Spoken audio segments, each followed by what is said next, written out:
오늘 우리가 함께 파헤쳐 볼 이야기는요, 아주 심오한 질문 하나로 시작합니다. 만약 이번 생이 리허설이 아니라 모든 것을 결정짓는 당신의 마지막 공연이라면 어떨까요? 이 영적 강의는 바로 그 가능성을 탐구하죠. 자, 이 강의는 아주 간단하지만 강력한 질문으로 핵심을 찌릅니다.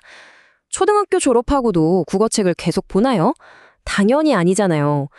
이것처럼 영적으로 성장하려면 한때는 우리에게 꼭 필요했지만 이제는 넘어선 과거의 것들을 과감하게 놓아줘야 한다는 겁니다. 이게 그냥 낡은 책 이야기만은 아니겠죠.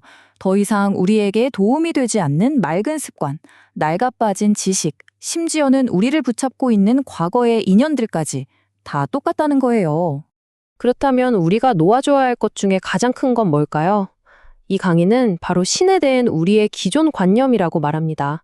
신과 우리의 역할을 완전히 새롭게 정의하는 것에서부터 모든 게 시작된다는 거죠. 이 강의가 제시하는 신의 개념은 하느님인데요. 여기서 말하는 하느님은 우리가 흔히 생각하는 그런 인격적인 존재가 아니에요. 우리에게 뭔가를 요구하거나 심판하지 않는 대우주 그 자체의 근원적인 힘, 말하자면 자연의 법칙 같은 에너지로 설명됩니다. 자, 기존의 신 개념하고 비교해보면 차이가 확 드러나죠. 기존의 신이 우리와 분리된 창조주로서 경배를 요구했다면 여기서 말하는 하느님은 완전히 다른 개념인 거예요.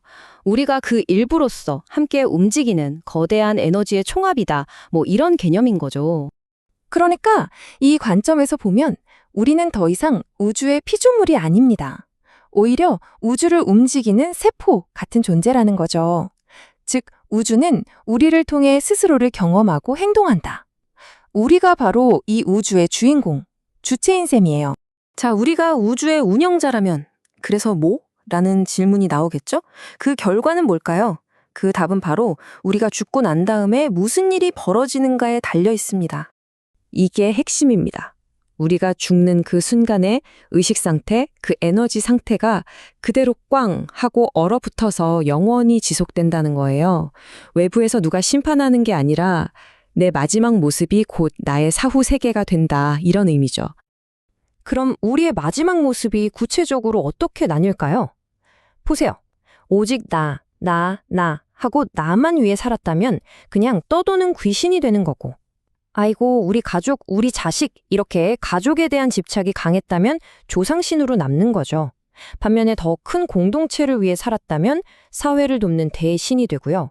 결국 내 의식이 어딜 향했느냐, 이게 사후의 내 역할을 결정해버리는 거예요. 자, 그런데 이 강의는 여기서부터 정말 어마어마한 주장을 펼칩니다.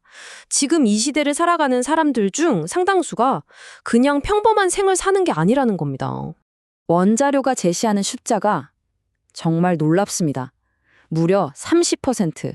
지금 한국인 중에 30%는 지구에서의 마지막 생을 살고 있다는 거예요. 이 말은 즉 이들에게 다음 생, 그러니까 환생은 없다는 뜻이죠? 이게 그냥 우연이 아니라는 겁니다. 이 30%의 영혼들은요, 과거 생에서 인류를 이끌었던 일종의 대장들이었다는 거예요. 그리고 세상을 바로잡을 특별한 사명을 가지고 이번 생의 일부로 돌아왔다. 뭐 이런 거대한 계획의 일부라는 거죠. 그럼 그 사명이 뭐냐? 아주 명확한 3단계로 제시가 됩니다. 첫째, 지구에서 마지막 생을 멋지게 살아내고, 둘째, 정법이라는 걸 세우는 걸 돕고, 마지막으로 다음 차원에서 다른 영혼들을 이끄는 정법 대신이 되는 것. 이 사명의 핵심 단어가 바로 이 정법인데요. 이게 뭐냐면 인류가 지금의 이 모든 혼란을 끝내고 정말 조화롭게 살아가기 위한 삶의 바른 원리, 일종의 우주적인 진리라고 할 수 있겠습니다. 그러니까 목표가 나 혼자 잘 돼서 천국 가자, 이게 아니에요. 대장들이 먼저 길을 닫고 다음 차원에서 아직 헤매는 모든 영혼들이 해탈할 때까지 끝까지 돕는다는 거죠. 그리고 모두가 준비되었을 때 다 함께 우주의 근원으로 돌아간다. 굉장히 스케일이 큰 이야기죠. 자, 그럼 이렇게 거창한 우주적 사명, 이걸 위해서 우리는 도대체 뭘 해야 할까요? 막 고통스럽게 수행하고 그래야 할까요? 놀랍게도 그 해답은 아주 가까운 곳에 있습니다. 바로 우리 자신의 일상, 그리고 즐거움이에요. 바로 이 문장이 모든 걸 말해줍니다. 괴로운 사람은 남을 도울 수 없다. 보통 우리가 세상을 구한다고 하면 뭔가 엄청난 희생과 고통을 생각하잖아요? 근데 이 강의는 정반대로 이야기하는 거예요. 내가 괴로우면 남을 돕는 건 절대 불가능하다는 거죠. 결국 모든 변화는 나로부터 시작된다는 겁니다. 쓸데없는 집착에서 벗어나서 나 자신보다 더 큰 목적을 위해 사는 거죠. 근데 그 시작이 뭐냐? 바로 나 스스로 즐거움을 찾고 내 에너지를 맑게 만드는 거예요. 나의 행복이 곧 다른 사람을 돕는 최고의 도구가 되고 그렇게 의미 있는 삶을 사는 것. 이게 핵심이라는 겁니다. 자, 이렇게 처음의 질문으로 다시 돌아오게 되네요.